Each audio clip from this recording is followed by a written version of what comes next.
Bismillahirrahmanirrahim. Zina ini termasuk dosa besar. Zina ini bergaulan seorang laki dengan wanita yang bukan muhrimnya. Lebih besar lagi kalau wanita ini muhrimnya. Na'udzubillah min dzalik. Wanita ada hubungan keluarga maupun tidak ada hubungan keluarga belum dihalalkan melalui akad nikah, ijab kabul, berarti hubungan mereka itu zina.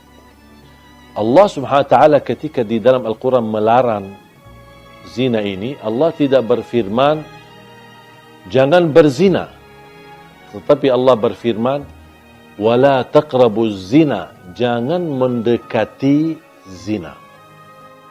Karena orang berzina tidak akan mungkin begitu saja langsung jatuh kepada zina. Pasti ada proses awal yang membuat hati kita cenderung kepada zina.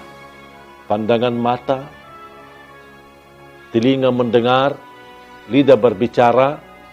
Sekarang berbicara lidah kita diwakili oleh WhatsApp. Chat bersama seorang wanita, mungkin ketemu di sosial media. Boleh enggak kenalan? Boleh. Ya di situ mulai langkah awal daripada zina. Satu kalimat, ini balas, ini kirim, ini balas. Sebentar lagi ada gambar, sebentar lagi ada love, ada sebentar ini ucapan, saya tidak bisa tidur, merindukanmu, kangen samamu, di situlah.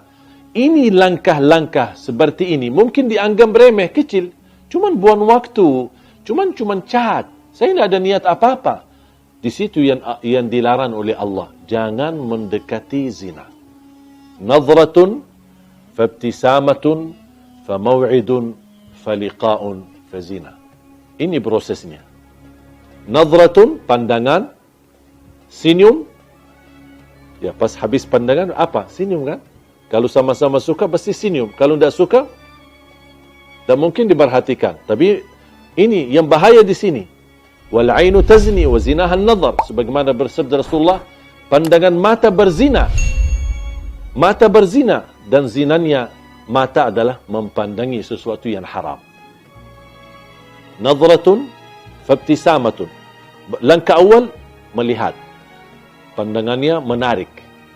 Tertarik, bahkan ada yang sampai melihat terus ikutin. Aduh, cantiknya luar biasa. Di situ sudah mulai bahaya.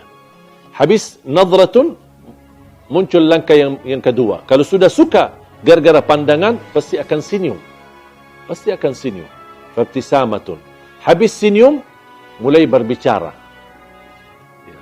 Boleh enggak kenalan? Ini nama saya. Nama kamu? Kamu kerja di mana? Mulai ngobrol. Awalnya umum. Sedikit demi sedikit, kalau sudah akraban, baru kita.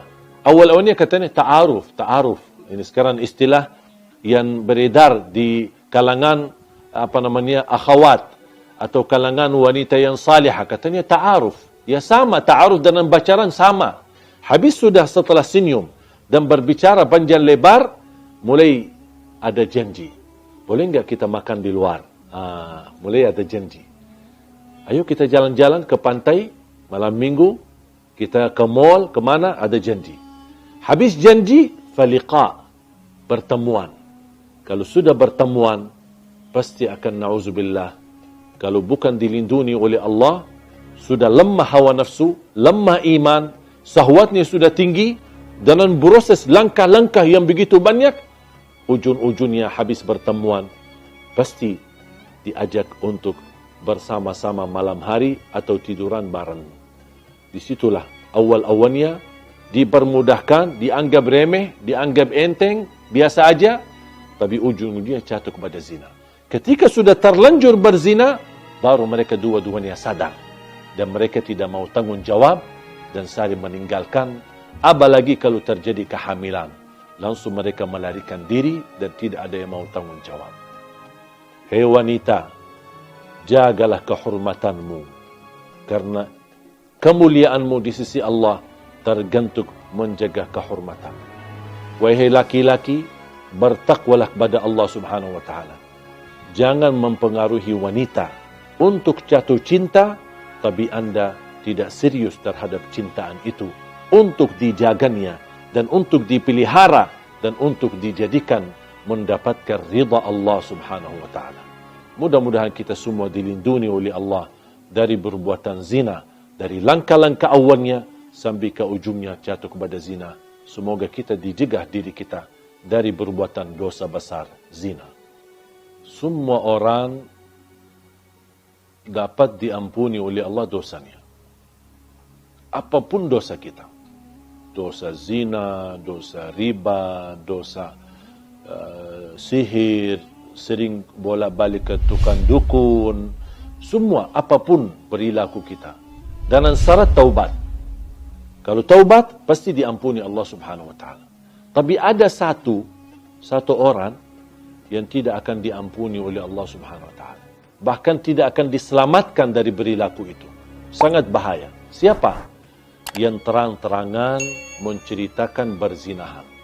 Atau kebanggaan terhadap kemaksiatannya kepada Allah Subhanahu wa taala. Sekarang na'udzubillah, semestinya kalau kita sebagai manusia jatuh dalam perbuatan maksiat, apapun maksiat itu, seharusnya kita berusaha menyembunyikan, rahasiakan. Pertama, karena malu sama Allah. Yang kedua, juga malu sama manusia. Kalau tahu orang kita adalah perbuatan dosa-dosa terus setiap malam atau setiap hari. Tetapi ada orang yang melanggar dan dia membuka hijab sifat malu. Dan tidak ada rasa malu sama sekali. Tidak ada rasa malu sama Allah dan tidak ada rasa malu sama manusia. Dan dia terang-terangan menunjukkan kebanggaannya terhadap perilaku dosa dan maksiatnya. Apalagi kalau perilaku itu tergantung dengan orang lain. Misal dia laki-laki, dia sudah berhasil mempengaruhi seorang wanita sambil berzina. Mungkin dia bisa mengambil fotonya, bisa dia pernah shot videonya, kemudian dia sharekan kepada teman-temannya, aku sudah berhasil menggauli dia. Aku berhasil berhubungan dengan dia dengan cara yang haram. Dia merasa bangga, aku sudah berhasil dapat menjatuhkan 10 wanita. Ada yang merasa bangga, saya bisa lebih banyak daripada kamu. Dan ini sebenarnya, hal ini bukan lucu, tapi justru mendatangkan kemurkaan Allah untuk Anda. Bisa menghadirkan azab yang tidak dapat di sisi Allah ampunan dosa itu.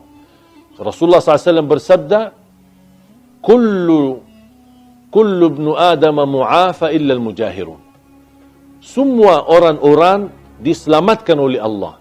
Diberikan afiat dari perilaku maksiat dan dosa. Kalau ada tanda keseriusan taubat, pasti diampuni Allah dan kembali kepada jalur yang benar. Kecuali kata Rasulullah, illa al-mujahirun. Orang-orang yang suka membuka aib dosanya. Menceritakan kepada orang lain. Bahkan dia shot kepada sosial media terhadap perilaku maksiat dan dosa sehari-harinya. Inilah mereka yang dijamin tidak selamat dan dijamin tidak diampuni, bahkan dijamin tidak akan diterima dan diberikan kemudahan agar dia sadar dan kembali taubat kepada Allah SWT. Hati-hati. Apalagi kalau beredarkan beritanya, menyebarkan berita, tergantung menyakiti orang lain. Itu sangat bahaya.